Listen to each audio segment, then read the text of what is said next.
Greetings from a Solarhead.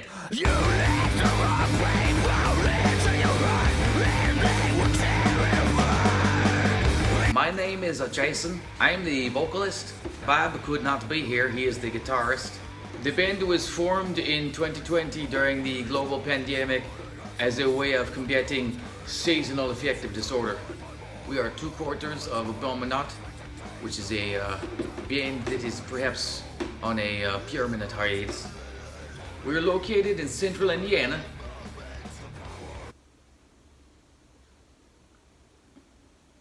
Which makes that accent completely ridiculous. Ooh.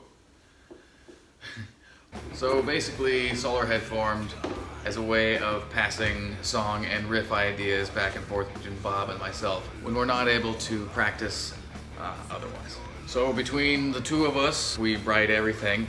I do the vocals and handle all the lyrics writing. Bob writes the riffs with a few assists from me. Sometimes I get an idea or two. Typically, Bob will handle recording the bass and the guitar. On our first album, Bob did most of the drums, handled most of the drums programming. I had a little bit of input on that as well. And also, most of the mixing happens on Bob's end, so he gets to pull his hair out, enjoy that. And you guessed it, I help sometimes with that also.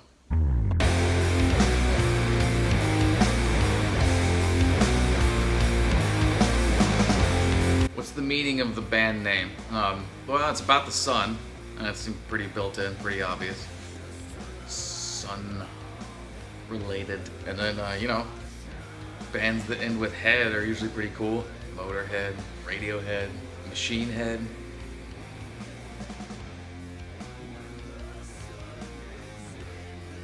I don't know, other than that, there's not really a tremendous amount of meaning behind the name. I think I was just jackassing around one time and I said Solarhead. Bob was like, hey, that sounds cool. And then we just sort of ditched Abominat, welcome Solarhead. That was easy. The one thing I prefer about Abominat was that it was very alphabetical. A, B. Solarhead not so much, but hey, you know what? That's life.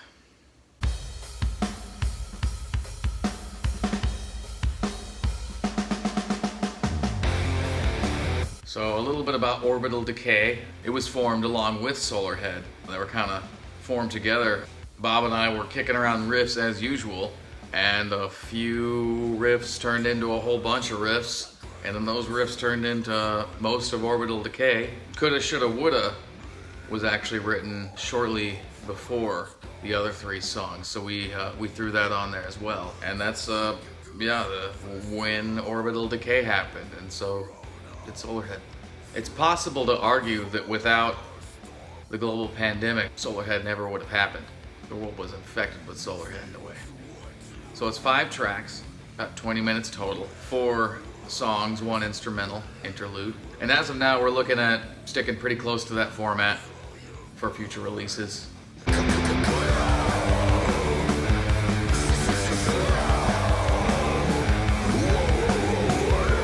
So a little bit about the lyrics in particular on this release. I write all the lyrics, and so I end up naming all the songs. I try to keep it pretty reality-based, but not too serious. You know, metal lyrics in general can tend to get a little bit cartoonishly violent. I stay away from that stuff and try to make it makes sense for the most part. Mixing in metaphors, trying to make puzzles out of words, but still grounded so that even if you're not into the humorous side of things, you can still possibly glean some meaning off of what I've written down or spoken or screamed.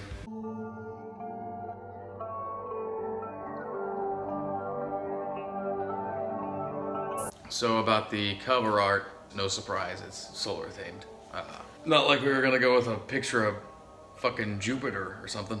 So the Solarhead S that's central to the Orbital Decay artwork, we wanted to establish sort of the eternal final cycle, the way that we view ourselves and life individually and on a grand spectrum. Goes on forever, and yet it seems to end in an instant. So you got the S there signifying those two concepts. Probably gonna stick with the space themes and stuff. I don't see us deviating too much from that. Again, I doubt you're gonna see like a chick on a Firebird in the desert with a city on fire on the horizon or something like that. Well, actually, we're probably gonna stick with the space theme.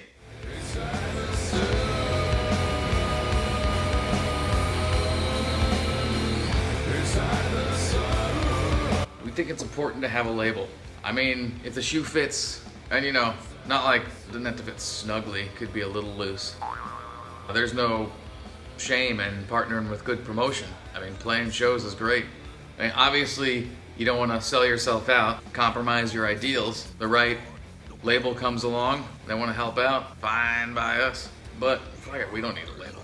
Just keep making music in our little home studios. Send them little files around on the internet. BFD.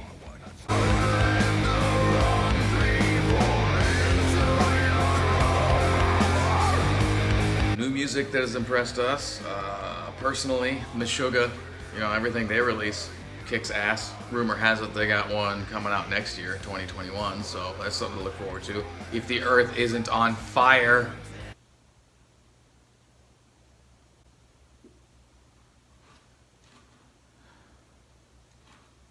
And Bob says that the new stuff by the ocean is pretty good.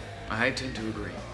True story about the ocean. I was their webmaster for a short period of time, probably 15 years ago or so. Not shitting you. And it was actually from their CD Aeolian that I taught myself how to perform heavy metal vocals in my car delivering pizzas.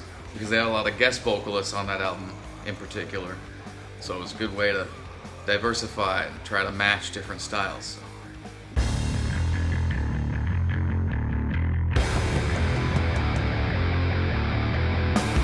How do we think COVID-19 will affect the music scene? Well, it's affected the local music scenes pretty intensely. Not really any shows going on in the normal way they used to. It's difficult to put on shows as it is. Toss a pandemic on top of that. People just can't congregate anymore. That's why we're writing. Mostly writing and releasing. It's kind of like with businesses, you know? The bigger ones have more stability and they're able to weather the storm, and some of them are actually able to even make do, possibly even profit in the situation, but smaller bands are hurting in terms of making money. Making music, it's a great time for making music. I think it's going to affect the way some people consume music in the future. They're going to get used to an all-digital music diet. When shows come back, are they going to be the same? Are there going to be digital audiences at shows now, too?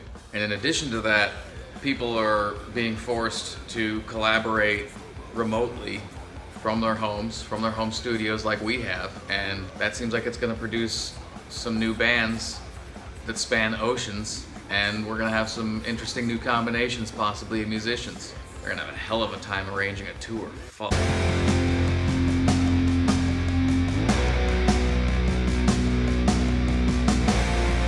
Yeah, local music scene? Well, like I said, they're pretty much wiped. We haven't played a show in months since the pandemic started. I mean, pre-COVID and to this day, there are a handful of venues that, among other things, cater to heavier music, but not so much anything specifically along the lines of Solarhead.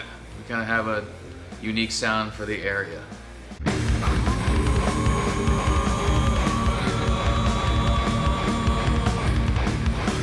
Future plans for Solarhead. Find a rhythm section, write, like we always do. Release as much music as we can.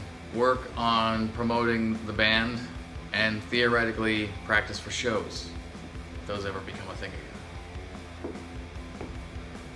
Thank you very much for looking at our video. Goodbye.